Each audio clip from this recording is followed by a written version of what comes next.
After hours of testimony by Stormy Daniels, lawyers for former President Donald Trump request for a mistrial.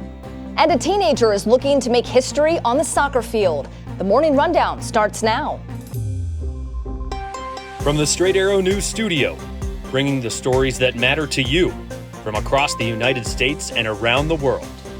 This is the Morning Rundown. Today is Friday, May 10th. Thank you for joining us. I'm Lauren Taylor. Once again, the judge overseeing Donald Trump's criminal case in New York shut down the former president's legal team's calls for a mistrial, following more testimony from adult film star Stormy Daniels Thursday.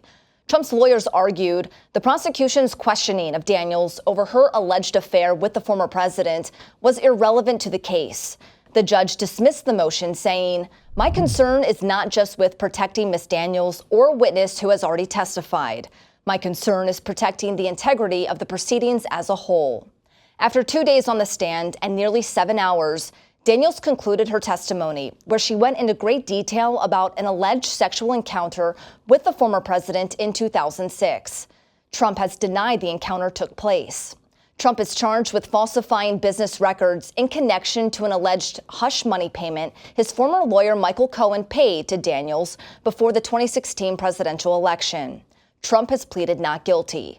Trump's attorneys also asked the judge to waive his gag order to allow him to respond to Daniels' testimony. The judge denied that request, too. Trump, the presumptive Republican presidential nominee, spoke out against the judge outside the courtroom. This judge, what he did and what his ruling was, is a disgrace. Everybody saw what happened today. He's a corrupt judge and he's totally conflicted. And I got to get back on the campaign trail. I'm not supposed to be here.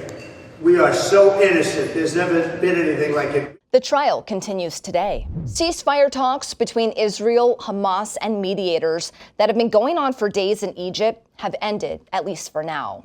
Reports from the negotiations said there was some progress being made before talks broke down Thursday. CIA Director William Burns, along with Hamas and Israeli delegations, have left Cairo, though one official told the New York Times this was just a temporary pause. State Department spokesperson Matthew Miller said, "Work to finalize a ceasefire proposal is continuing, but it is incredibly difficult." With talks at a standstill, a senior Israel official told Reuters last night that Israel will continue on with its planned operation in Rafah. The Israeli military reportedly struck a home in Rafah, killing a senior commander of a militant group and his family members. The Israeli ambassador to the U.S. said the Biden administration's threat to withhold weapons for a major operation in Rafah sends the wrong message to Israel's enemies in the region. In an interview that aired last night on the Dr. Phil show, Israeli Prime Minister Benjamin Netanyahu spoke about the rift with President Biden. I've known Joe Biden for many years, so 40 years and more. We often had our agreements, but we've had our disagreements. We've been able to overcome them. I hope we can overcome them now, but we will do what we have to do to protect our country, and that means protect our future. Israel says Hamas militants are hiding in Rafah, and it needs to attack the city to destroy the terrorist group. U.S. spokesperson John Kirby said, in the president's view, smashing into Rafah will not advance that objective. A federal appeals court has denied Hunter Biden's request to dismiss gun charges in Delaware, paving the way for his trial in June. A U.S. district judge had previously rejected a dismissal, leading to Biden's appeal. The president's son argued he shouldn't go to trial, citing an immunity provision in a plea deal that ultimately fell apart, and alleged prosecutors are being vindictive and influenced by political pressure. However, the Third U.S. Circuit Court of Appeals unanimously ruled that criminal defendants cannot appeal before a final judgment is made. Biden's attorney plans to continue efforts to dismiss the case. Biden is charged with 3 criminal counts related to his purchase of a handgun in 2018 while he was addicted to illegal drugs. He has pleaded not guilty. He faces a maximum 25-year sentence if convicted. The Senate overwhelmingly passed a 5-year, $105 billion resolution to reauthorize the Federal Aviation Administration a day before the law was set to expire. The bipartisan bill aims to improve safety and customer service for air travelers. Among other measures, the bill calls for hiring more air traffic controllers, faster refunds for canceled flights, and technology upgrades to avert close call incidents on runways. The FAA says 3,600 employees would have been furloughed if the law expired.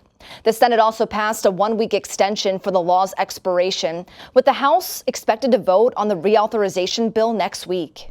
TikTok is taking on misinformation by labeling content on its platform created with artificial intelligence outside the social media app. The company announced Thursday it will begin labeling the AI-generated videos and images with a digital watermark. TikTok already labels AI-generated content made within its app for its more than 1 billion worldwide users. Tech companies Meta and Google have also said AI labels are coming to their services. AI is not the only battle TikTok is facing these days. Earlier this week, the company sued the United States to block a law that requires its Chinese parent company to divest the platform within 9 months or face a ban. Finally, this morning, as many teenagers begin looking for summer jobs, a 14-year-old in Pennsylvania has found a full-time one as a professional soccer player. The Philadelphia Union announced Thursday the team has signed 14-year-old Kevin Sullivan. Sullivan joining his older brother Quinn on the team. ESPN reported Sullivan's deal with the club has a clause that would send the soccer phenom to Manchester City of the English Premier League after he turns 18. Sullivan becomes the 5th youngest player to sign a first-team contract in Major League Soccer history. And if he starts playing for the Union before July 29th, he will officially be the youngest MLS player ever. These are your top stories for this Friday. We'll see you back here on Monday. Until then, I'm Lauren Taylor. Have a great weekend.